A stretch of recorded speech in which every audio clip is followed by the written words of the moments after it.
Hey, what's up everybody, and welcome back to News Toast. And that Xbox Gamescom event just went live, and yeah, this was definitely a strange event to say the least. It wasn't quite what I was expecting, considering Xbox has really done a good job in recent years with just showcasing game after game after game. In this event though, there was a lot of talking. It actually reminded me a lot of their old Inside Xbox events where they did talk a lot during those events rather than just showing game after game after game. And those back then were criticized quite a bit too, so it was definitely a strange choice to see them go back to that format here. But with that said, there was a few highlights here that we'll kind of go over today. I do think that there were some winners, including Forza Horizon 5, and then the ever-growing Xbox Game Pass. Yes, they did reveal 11 new Xbox Game Pass games here today, so we're going to go over all of that plus plenty more. And then we're going to talk about PlayStation later on today, as it looks like we could get some interesting Japanese games for them throughout the generation for that PlayStation 5. As always though, I do try to cover the entire game industry, so let's just go and jump right into it, starting off with Mortal Kombat 12. No, you did not hear me wrong, I did say Mortal Kombat 12 because, according to Jeff Grubb, Mortal Kombat 12 could be Netherrealms Studios' next game, and that might be surprising to some people. For a little while now, Netherrealms have kind of alternated between releasing a Mortal Kombat game and then Injustice. So after they had announced that Mortal Kombat 11 was ending in development, a lot of people assumed that we would see an Injustice game sooner rather than later. But that may not actually be the case after all. According to Jeff Grubb, which does have some sources across the industry, he's got a pretty good track record with a lot of these different leaks. And according to what he's heard, Netherrealms is actually prioritizing Mortal Kombat 12 right now. And the reason for that is because of that AT&T Discovery merger. Because of that whole situation, there's a lot of questions around Warner Brothers and all of their different studios. So there is that looming question on, will NetherRealm Studios actually be with Warner Brothers this time next year? I personally think that they will, but I mean, I can't 100% know that as of this moment. So with that in mind, an Injustice game would have a lot of different DC licenses involved. So because of that, they went ahead and decided to prioritize Mortal Kombat 12 instead, which isn't going to have all these different licenses involved. Sure, this might be unfortunate for Injustice fans out there, and I feel for you all, but Mortal Kombat is a really good fighting franchise. It's very popular. It does well for them. So I would say that this is the smart decision to make as of this moment. Keep in mind, though, that this is just a rumor and nothing is absolute until confirmed. And for that matter, he doesn't seem to be 100% sure himself, so just kind of keep that in mind. Moving on, Gamescom is happening this week. We're going to kind of talk about that Xbox event here in just a moment. But there's also another event happening on the 26th, being the Future Game Show. This is an event that I haven't really heard a lot of people talk about, but it does sound like that they might have some interesting announcements there, including a couple new character reveals for Nickelodeon All-Star Brawl. Now, Nickelodeon All-Star Brawl, of course, was announced earlier this year, and it's kind of this Nickelodeon version of Super Smash Bros. It's kind of interesting, and I've actually seen quite a bit of anticipation for this game. For people who grew up in the 90s with a lot of these different cartoons, it is kind of cool to see some of these characters just kind of battle it out Super Smash Bros. Style. I don't know if it's going to turn out to be a good game or not, but you know, it definitely has some potential here. And they've already announced a lot of characters, including SpongeBob. You have Patrick, Danny Phantom, Helga from Hey Arnold. You got the Teenage Mutant Ninja Turtles, Invader Zim, and yeah, they definitely have quite a few characters. But it does look like they will be revealing 2 more characters at the Gamescom edition of the Future Game Show on, again, August 26th. You can actually see here in this picture, it looks like they do have a total of 8 new characters to reveal, but, you know, it'll be interesting to see who they do include here. We've already gotten a reveal for most of the characters, it looks, but, you know, they can bring some characters from the Fairly Odd Parents, there's Jimmy Neutron, there's Avatar Last Airbender, and really they just have a lot of IP that they can work with. But if you are interested in this game, you might want to tune in for that Future Game Show on August 26th. As always, though, I will keep an eye on it, and if anything interesting does happen there, I, of course, will keep you all up to date. Let's go ahead and talk about that Xbox Gamescom event, though. I know some of you all have been looking forward to this one, and this was definitely not the event that I was expecting. There was a lot of talking in this event, so definitely a different vibe than some of the previous events that we've seen in the last couple of years. But, you know, I definitely thought that there was some winners here, and we'll kind of go over all of that. But I think what I'm going to do here is kind of do a quick summary of what they showed at this event, and then we'll move into the Xbox Game Pass news, and then I'll give you my final thoughts on the overall event. But yes, they did showcase several of their first-party games, including Flight Simulator, which has several different updates incoming. Of course, you have that Top Gun expansion that will release, but their next update is actually a world update, which includes several different points of interest. This game is really expanding, and I think out of all the games that they talked about today, I felt that this one did deserve it. It started to make me think about how much this game is going to grow over the next 5 to 6 years, or however long they keep this game going, because this game potentially could be massive the further out we get as they just continue to add more and more content. But one criticism that this game has gotten is that it's not really super gamey. This is a simulator, so it's definitely more in that niche crowd of things, but they actually are adding a very interesting game-related part of the game, being new plane racing that will release fall of 2021. Yeah, that's right. You're actually going to be able to compete in competitive racing in Flight Simulator. So I thought that was really cool, and I think that this could actually draw in a completely new crowd to Flight Simulator as it goes on. The big winner here, though, absolutely was Forza Horizon 5. They did reveal new gameplay for Forza Horizon 5, and this game truly looks absolutely stunning. I think this is going to be a real showcase for the Xbox Series X when it releases on November 9th later this year. But I think my main takeaway from this particular gameplay segment was just how much variety there is when it comes to Forza Horizon 5. You can just see here that they kind of drop these cars off in different locations by plane drops, which is really interesting. And you can see the different landscapes that you can race in. This includes desert lands, there's jungles, and then you got the more city-like areas, and there's just a lot of variety here, and every bit of it looks phenomenal. At one point in time, you have that typical Forza Horizon set piece where you're racing an airplane. Then on another side, you have the beautiful lush jungles, and then you're also racing through a sandstorm. It looks phenomenal, and yeah, if you were already excited about Forza Horizon 5, you can definitely leave this showcase very happy. With that said, they did actually post some updates for a couple of their Xbox-related IP, including Wasteland 3. Wasteland 3 will be getting an expansion, Cult of the Holy Detonation, on October 8th. Wasteland 3 is one of the best RPGs that's released in recent years, and if you like that game, it's really nice to see it will be getting an expansion this October. Then you also have State of Decay 2, which is adding in a lot of extra content on September 1st. Yeah, that one's right around the corner, and that one's going to be really good for Xbox Game Pass subscribers because that's going to be included for no extra charge. And as kind of an added bonus, they did announce that State of Decay 2 has reached 10 million players, which is exactly what you want to hear heading in to State of Decay 3. Now, there was actually a few other interesting announcements buried within this event, including XCloud is coming to consoles.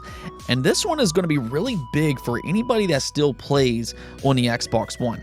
The thing is the further that we get into the generation, the more Xbox Series exclusives that we're going to see. We're going to start to see less and less Xbox One games and more Xbox Series games. And with that, Xbox One players supposedly would be left behind. But well, Xbox has kind of fixed that problem here with the inclusion of XCloud for consoles. So instead of you having to worry about being left behind, you'll actually be able to stream Xbox Series games to the Xbox One. So games like Hellblade 2, which is an Xbox Series exclusive, you're actually going to be able to stream that to your Xbox One. That's an incredible workaround on Xbox's part, and I really do like this inclusion. Of course, streaming games is never going to be as good as the local experience, but the fact that you can do this at all, Yeah, it's very consumer friendly. They're not forcing consumers to go out and buy a new Xbox Series. With that said, you will have to buy into Xbox Game Pass, and this is something that Xbox is really pushing for as of this moment. And well, today we did hear about plenty of new Xbox Game Pass games as they announced a new Humble Bundle partnership. Yes, Humble Bundle games will be coming to Xbox Game Pass as they will be releasing several day one releases from this point forward.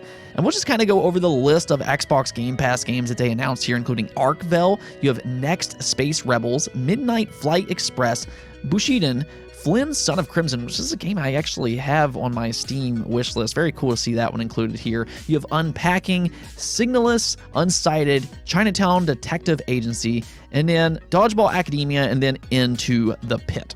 Now, Humble Bundle Games is actually a nice little partnership as you're kind of seeing here. I actually think that a lot of these games look really interesting and fun to play, and that is something that Humble Bundle Games is known for. They do have a lot of these smaller games that are really well made, and now they're coming over to Xbox Game Pass day one. I always like to say this, but this is probably my favorite thing about Xbox Game Pass because there's just so many of these games that you can just discover that maybe I wouldn't have tried out before. And I think that with Humble Bundle Games, you're really seeing that here. I, of course, think Flynn, Son of Crimson looks really good. Flynn, Son of Crimson is a Metroidvania style of game with a really attractive art style. That's a game that I've had on my wish list over on Steam for such a long time, and that does release on September 15th, so yeah, this looks like it will release directly into Xbox Game Pass next month. Already a September game to look forward to there. Then there's also Bushiden, which is this 2D action style of platformer. We've seen a lot of these more retro style action platformers in recent years, and this one looks like it might be a standout. I really like the art style, and it looks like it has fluid movement, and definitely something I'm going to keep an eye on. There's also Signalus, which is this old school looking retro style horror game. Kind of reminds me of the Resident Evil franchise or maybe even Dino Crisis. I thought the atmosphere with this game really stood out. Even Arkvale with that dungeon crawling aspect looked really good. And I mean, last month we saw Dodgeball Academia release into Xbox Game Pass. Fans seem to be loving that game so far. So yeah, a lot of really good looking Xbox Game Pass games here. And that doesn't even include The Gunk and then Crusader 3. Now, The Gunk is a game that Xbox fans have really been looking forward to for a while. This is coming from the studio behind the SteamWorld games, so they have a lot of talent over there, and this is an Xbox exclusive. And, well, it is coming directly to Xbox Game Pass, and they did announce a release window today being December. So go ahead and mark your calendars for December because that month is getting off to a good start with The Gunk.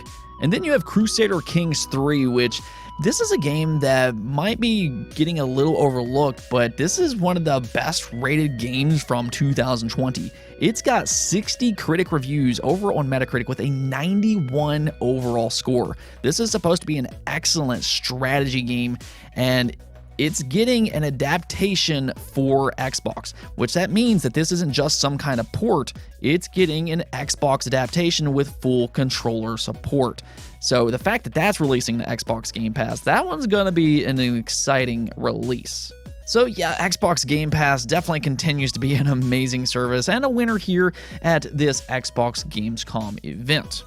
Overall, though, this event was definitely a strange one for Xbox. There was a lot of talking during this event, and it was pretty poorly paced overall. There were some good games that showed up here, especially on the Xbox Game Pass side of things, but I think the thing that surprised me the most was the lack of Halo Infinite. I really thought we was going to get a reintroduction to Halo Infinite's single-player campaign with a release date for this holiday. I mean, yeah, this game is supposed to release this holiday and we still have not seen that. So it was a little shocking that they didn't talk about Halo Infinite today. Now, I'm thinking maybe it might show up tomorrow during the main Gamescom event.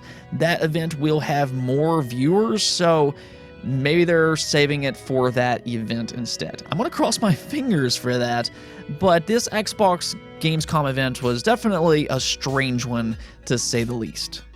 Before I go, though, we do actually have a bit of PlayStation news, as once again Sony is reassuring fans that they are investing into Japanese games. This has been something PlayStation fans have been concerned about this generation, as PlayStation has went in more of a Western style of direction.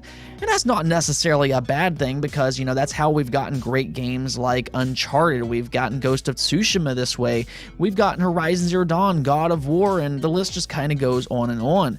These are all excellent games. But the one studio that PlayStation had that really focused on more of the Japanese audience was, of course, Japan Studio, which unfortunately is no more. They've recently been absorbed into Asobi, which I'm personally very excited about. Asobi is really going to be a team that I'm going to pay attention to this generation, as I think Astrobot and Astro's Playroom are among the best 3D platformers ever made. I love those games, and they are a highly talented studio. So very excited about that. But yes, Japan Studio, which has worked on games like Gravity Rush, Ape Escape, The Last Guardian, and so on and so forth, unfortunately, they are no more a thing.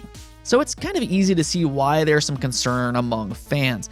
But here PlayStation's Herman Holst had this to say: "I will say that we are in some ways very much a Japanese company still. That's our heritage. That's still part of who we are. We love our Japanese games. We're building out Team Asobi under Nicolas Doucet, so we're actually investing in that team. People forget sometimes that we have Polyphony Digital, which is a team in 2 locations. We are investing in our external development group out of Tokyo as well, and that's a team that has obviously worked with the likes of From Software and Kojima Productions. So we are very invested in Japanese development, and Japanese development is something that we love.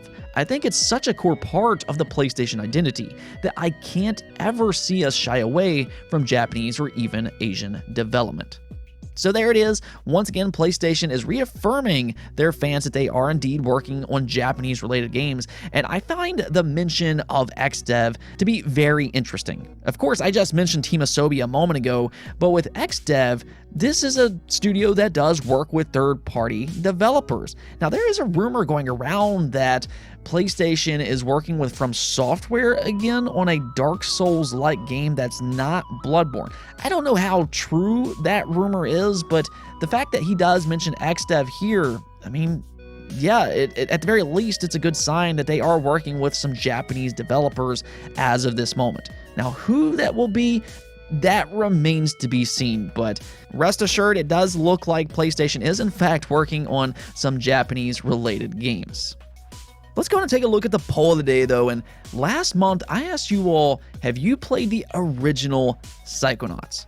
And you all made me a very, very sad person that day, with 72% of you, yes, 72% of you said no.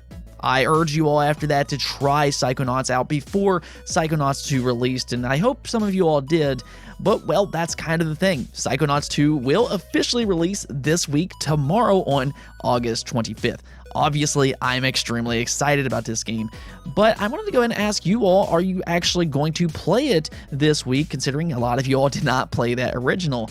And you all made me much happier this time, with 64% of you saying yes. I'm sure those reviews yesterday really helped out with this game now being one of the best rated games for the entire year. Yeah, it looks like Psychonauts 2 is a legitimate Game of the Year contender, and don't say I didn't warn you. I did say that original was amazing, and I was pretty confident with this release as well. Double Fine is just too talented, and now that they have that Microsoft budget, they're really going to have an opportunity to show that, and they're doing exactly that with Psychonauts 2. But that is something that you all talked about in the comments, because a lot of you all are taking advantage of that Xbox Game Pass subscription. This game is launching directly into Xbox Game Pass day 1, so a lot of you all are going to try it out that way, and I absolutely love that. The thing about Psychonauts, especially with that original release, is that as amazing as it was widely overlooked. It is a true hidden gem. But now with Psychonauts 2 launching directly into Xbox Game Pass, it seems to be getting a lot more exposure right now, and I hope millions and millions of people play this game, because, well, if any franchise deserves it, it's Psychonauts. So I am genuinely very happy to see so many new people jump into the Psychonauts franchise this time, and I just hope everybody enjoys it. Anyways, though, that's it for this episode, but if you liked the video, don't forget the bell notification and subscribe button for more content just like this. Also, if you'd like to support the channel through Patreon, thank you for making this content possible. Peace out.